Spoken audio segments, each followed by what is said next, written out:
Hey guys, Andrew back with the 813 Exchange. Today we have Sneha with Heal Inc. Beauty. Pleasure to have you on the show. Great to be here. Thank you for having me. So get into your story. How did you start with Heal Inc. Beauty? What led you up to it? Was it a passion thing? Was it I didn't want to work my corporate job anymore thing? What was it? Ding, ding, ding, ding, ding. It was like a lot of that, you know?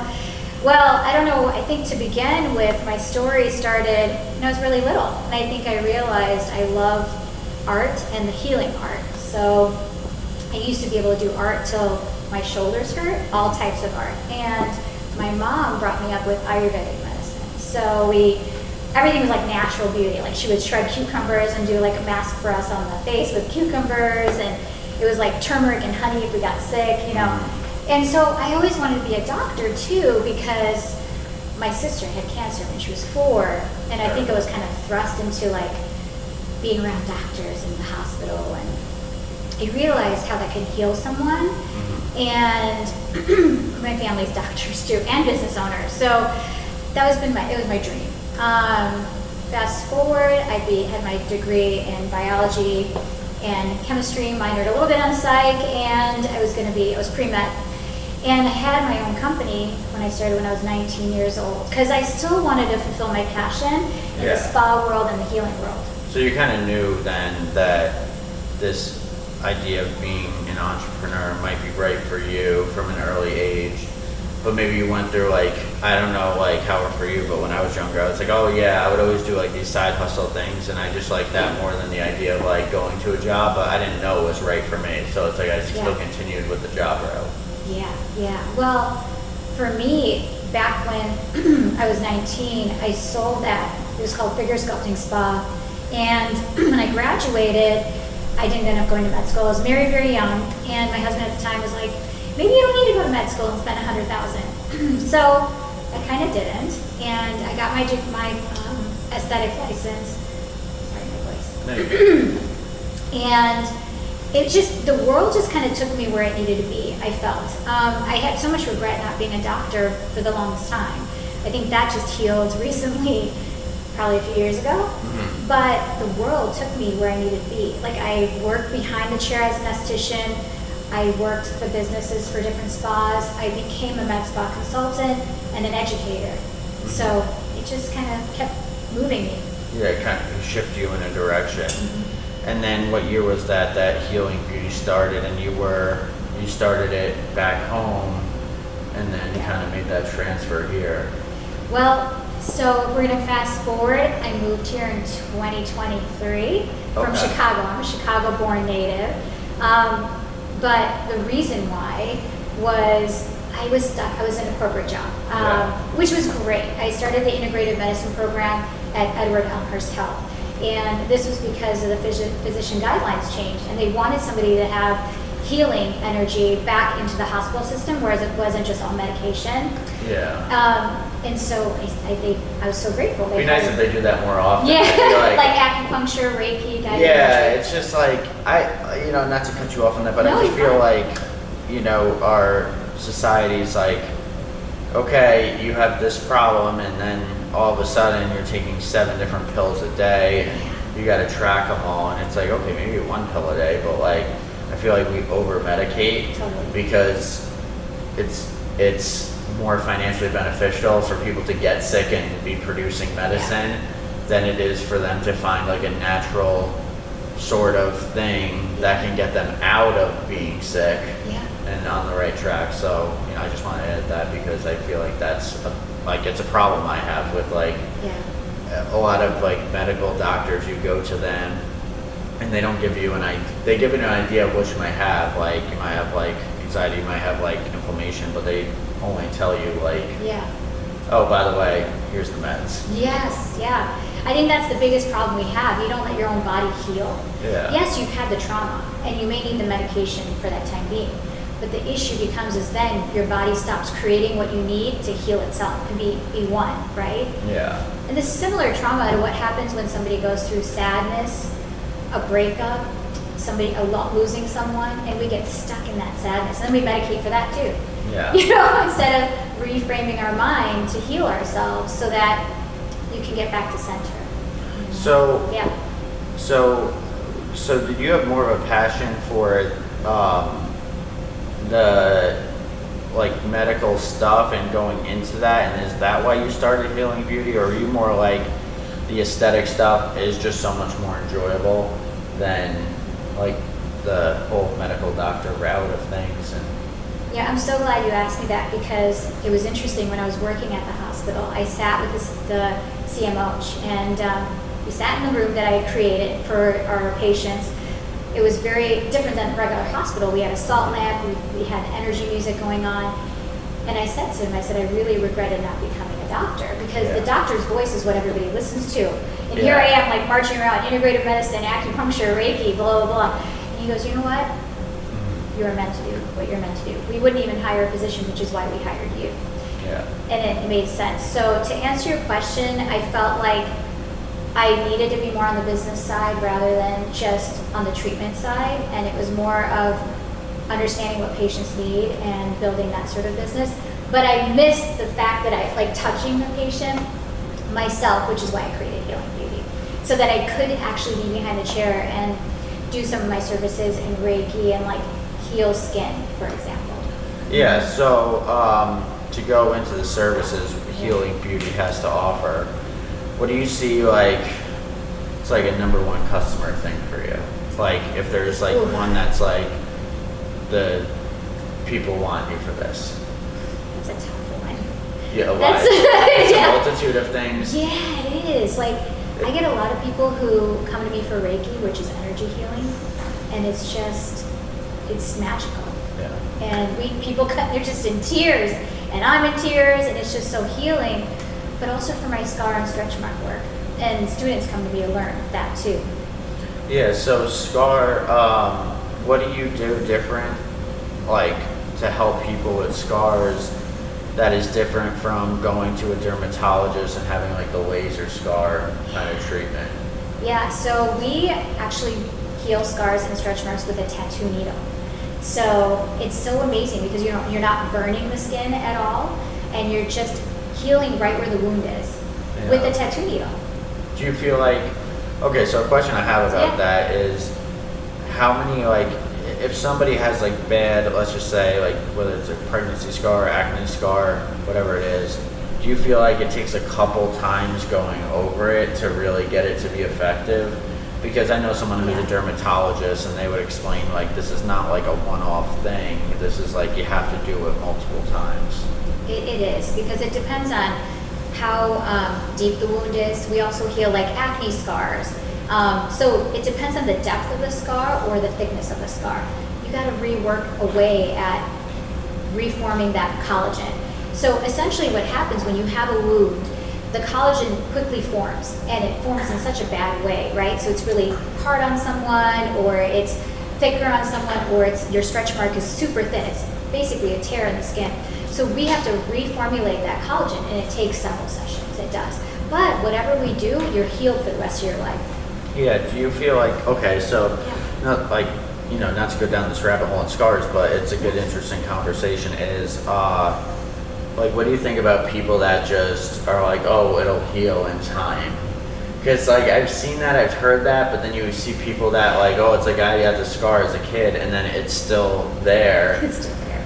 And it's like, well, I don't know too much about the topic, but I've definitely seen people with bad scarring that it's gotten a little bit better over time. Yeah. I have, like, one or two that, I got when I was a kid, but I feel like they kind of got better, but it never went fully away. It doesn't really go fully away. And unfortunately, we have all these creams and different things, and we have like scar gel, and it can smooth it down a little bit. You're kind of really hydrating that skin with that creams or lotions or different things like that. That helps, but if you really want to reformulate that bad collagen production that's sitting there or giving you that hollow skin, you have to wake it up.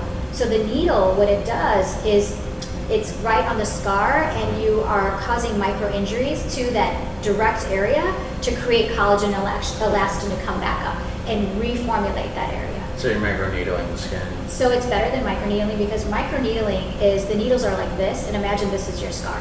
You're going to hit it maybe a few times, but with the needle, all the needles are like this. So we're gonna go right on top of that scar. I got you. It's So perfect. it's much different. Yeah. Okay. Yeah, I wonder because I think like people do that for hair loss, like the micro needling and stuff, but I don't know if they do it like that. So I don't know. We It's do just, that too. Really? Yeah, we do hair restore Hair restore. with the tattoo needle, and we also do microchanneling. So we have two forms. And you do that for men and women? Yeah. Interesting. Interesting. So, what do you like? Put something like when you do hair like restoration, I guess. Do you put something into their hair? Like, is it like a stem cell thing? Is it like a Yes. like the? I forgot. There's another one. They use your own blood cells. And Yeah. Yes. We actually use a serum, and it's cytokines and peptides. And basically, what that does is, as we're needling, that all that information is going down into your skin structure, and it's waking up the cell process. So if you don't have any hair pore left, then I don't think we can really help you. We've tried. Some people it works. It wakes it up. However, if we do an examination, you come in and do a consult, and if we see a little hair follicle, a little pore, we're able to wake it up. It takes about six treatments. Yeah, and you do 6 do treatments, can those you imagine? treatments like once a month, or is it We like do them every 2 weeks. every 2 weeks? Okay, so For about 3 months to get yeah. it to where it needs to be. Now, what do you feel like with men is like number one reason for hair loss? Like, because I've seen it like bad to where it's like, okay, it's like it's not a genetic thing. Like everyone in your family has good hair, so like, Yeah. what is that? It just depends. It Everybody's. could be a genetic. It is, and it's actually followed by the mother's gene. So it's not the father's gene, it's the mom. But So would it be, because my mom has good hair, yeah, would it be my mom's dad? could be. Okay. Is that interesting? Yes. Somehow it comes through the mom, but there is some sort of channeling that way to the male side, I believe. But before we get into too much of that sort of science, to answer your question, you know, it's your lifestyle. Yeah. So if you see a lot of men in their 20s now, and they're actually coming in for hair restore, and the reason is a lot of times it's like you're early drinking, smoking, not sleeping, hormone balance is off too, and so those kinds of things are gonna stop your hair growth. Gotcha. Yeah, no, I could see, because like I used to see like all these people talk about that stuff and like, you know, like DHT blocking, like that stuff. Like, and I was just like, how does that actually work? But because like guys, you know, as they get older too, they get like hair on other like parts of the body, like their shoulder, back. Yeah, you're like, you know? what's going on up here? You're like, It's coming out your transfer nose this. and ears. Yeah. And it's just like weird. You know, I don't know. It's like something like I noticed as I got older, I was getting more like shoulder hairs, and I'm like, okay, but like my hair on my head's fine. It's just sometimes it like could be like more. It should grow out more fuller. It still grows out, but I'm like, it doesn't have that same volume that it had when like I was younger. Yeah. You know, when I was younger, it'd be like, okay, every week I would need a haircut because it'd be like Coming out. which I don't mind because I'm not balding and I save money on haircuts. So like I have kind of a good problem to have, but it's still an interesting subject. Is it kind of a similar situation for women too? It is. Okay. And I think you gotta get at it early rather than late, because you're gonna let it settle into like the hair follicle dying. Whereas if you catch it early on, we can wake it back up. So if you don't want, a lot of women have that recede, like hair right here, they feel like it's the hair loss right up top, or the men feel it's receding through here. So if you catch it early, it's way better. Interesting, interesting. So let's go through stretch marks and stuff and like getting those out. Like, what does that look like? Like, how does that even work? Because like I'm a guy, I have no idea. You know, I know, you know, probably women come to you a lot about that, but I just like on a third grade level, like what does that look like? Well, basically it's a tear in your skin, and that's what's happening over time. Your skin stretches so fast. Men come to us too, where they have like Biceps, right? Yeah. Like they just grew that muscle so fast, and so they stretch really fast. And so we go in with a little needle into each part of that stretch mark, and what it does is it wakes up little cells, the macrophage cells, wake up the elastin and collagen, and it reformulates and it builds more collagen in that little stretch mark, and it binds it back together. So it does take more sessions in somebody that has a thinner stretch mark versus it's like a newer, fresh stretch mark. Yeah. Yeah. Interesting. Yeah, and it works. Yeah. Like, worst case of stretch marks that you've seen that you're like, okay, this one was bad, but we got through it. Like, how many like sessions does that take? I love that question too. Some people it's like that average universal 3. And some people, if it's really thin, like pregnancy stretch mark can be pretty tough. It leaves women with like this thin little skin. So I would say sometimes we've done people 5-6 times, but it's better than burning the skin. Yeah. You know, because if you burn the skin, especially in a higher Fitzpatrick, it's like if you are olive skin or darker, you can hyperpigment that skin. And then the downtime, like you're burned. You know, it's like how comfortable you're going to be at work. But it's a little red for the first 48 hours. And then you kind of go through this dark phase. So we heal you with like vitamin C and things like that. But we see you every 4 weeks. And you go back to work, you can do whatever. The only thing is you can't be in the sun. Gotcha. No sauna, steam, you know, those kinds of things. Yeah, because. But you're not sitting around burned, you know? Yeah, so that makes a huge difference. Yeah. Because if you were sitting around burned, then it would just be like, well, what did I do this for? Yeah. You know? And then lastly, I guess a question I have for you is that transfer of being in Chicago to moving down here. Why'd you do it, and how's it been? Whew, that's a good one. I think my son moved for college, going to USF in 2020. Okay. That was a tough move for me, for him, but for me because your firstborn's gone, and 2020, and I couldn't really see him. And then over the 4 years, I saw him basically, I think, twice a year. See, my throat chakra gets all like stuck, you know.